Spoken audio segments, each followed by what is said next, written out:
Magandang araw mga ka-Grace Farming. Ayan, tatalakayin natin ngayon itong magandang benepisyo kapag kayo ay magpe-ferment ng mga gulay o binuburo yung mga gulay o sabihin na natin ginagawang kimchi yung mga gulay, ano?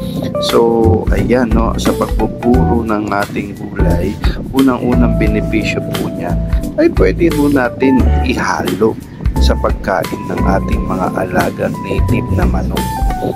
Sabihin na natin pati sa mga native na baboy o sa baboy, pwede po yan idagdag sa ating pakain araw-araw, ano? Dito sa fermentation, ang karamihan po kasi ng sinasabi po sa mga vlog at sa mga YouTube ay ito'y para makatipid sa feeds, ano po.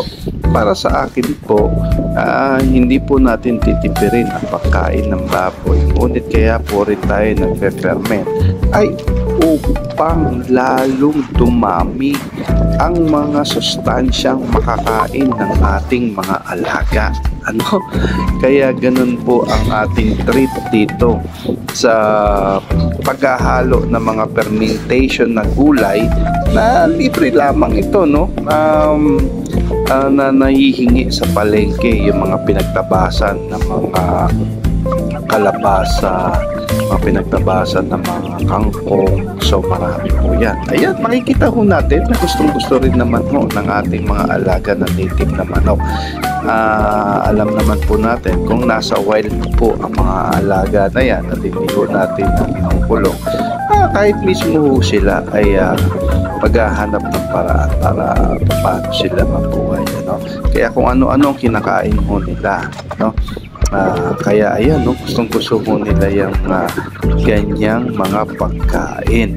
Hinahalo ko lang sa feeds. Though ang susunod po nating mga topic ay paano gumawa ng sariling feeds ng ating alagang mga native na manok.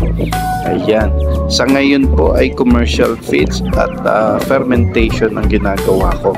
So 1:1, kung 1 kilo po ay 1 kilo din na gulay. Pwede po gano'n. Pwede din sumobra po yung ating mga gulay at mamaya't mayain naman ng ating mga alagang mga manok po yan. Ayan, ang ganda po, no? Kapag kayo nag-ferment, napakaganda po yan. Lahat po ng mga sustansya, lahat po ng mga minerals, lahat ng mga protein ay pinuburo po natin o fine-ferment po natin yan ng 7 days.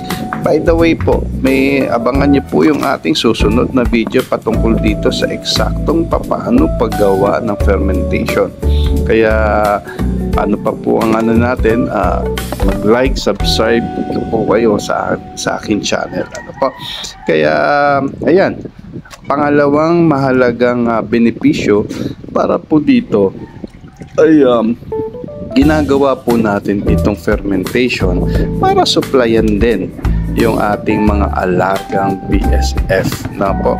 Kaya ayan, so makikita po natin dyan sa video na ating aalisin, ihiwalay ho natin yung liquid at yung sludge o yung pinagpigaan, yung gulay na pinigaan natin, ano?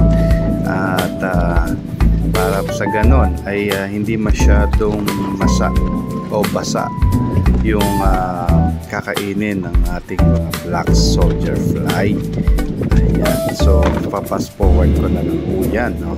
So yung ayan po, no, makikita ko natin, nilaline ko lang po yan sa gitna. Ganyan po magpakain. At the same time sa pader, no, na-attract yung mga black soldier fly na wild. Yan, dyan sila mag-iitlog, kaya gagawa tayo dyan ng eggs o yung itlogan nila.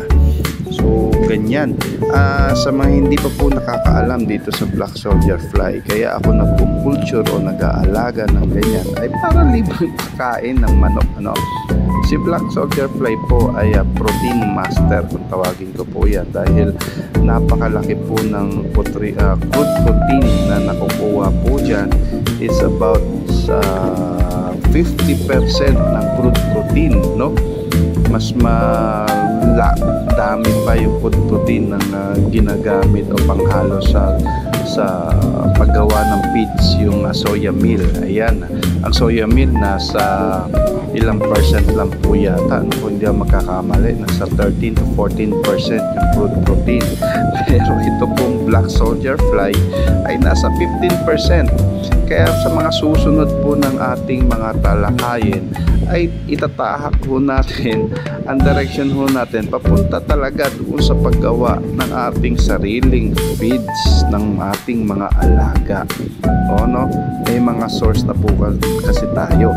Kaya ang galing po, no, humingi lang po tayo ng mga gulay, i-ferment po natin. Unang-una po ay dagdag sa pagkain ng ating mga alagang manok. Ay pangalawa nga po itong pagkain din ng ating mga black soldier fly, no? At punta po tayo sa pangatlo.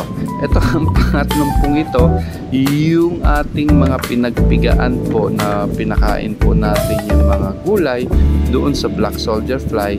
Ito pinagpigaan po ay ito po yung napakagandang benefits naman po sa ating mga pananim.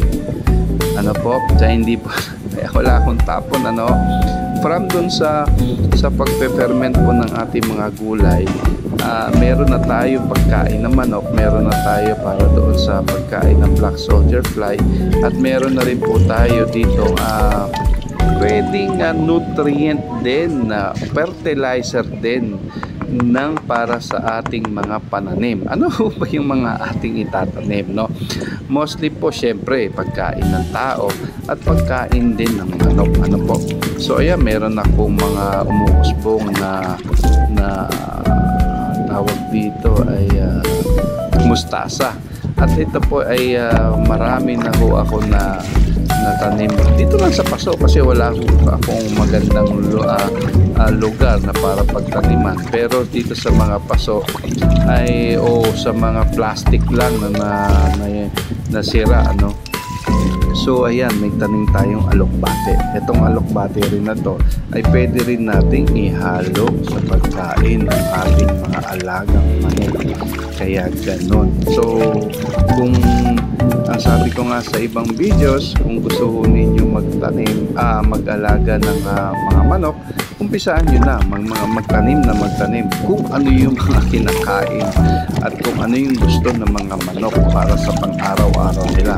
So ang galing, ano, makakalibre nga tayo doon sa sa mga ating pakain o patoka kung ganito po yung ating sistema, ano po. Kaya pwedeng pagkain ng tao, pwedeng pagkain ng hayop. So ganun, napakaganda po, no? Pagdating dito sa fermentation, marami po tayo magagawa. Soil conditioning din po siya kasi nga po ayan po ay yung mga gulay na may mga benefits po ay syempre humalo rin doon sa liquid na binuro natin. Kaya ayan, napakaganda po, no? Kaya gumagapang na ho siya sa mga bakod po natin. Sana ho ay matakpan yung bakod po natin. Kaya maraming salamat po. Subaybayan lang po natin itong video na to hanggang sa kung ano ang pagkain ng mga manok, at hanggang tayo ay makuha ng mga paano yung pagpe-ferment ng tamang pagpe-ferment. Maraming salamat po.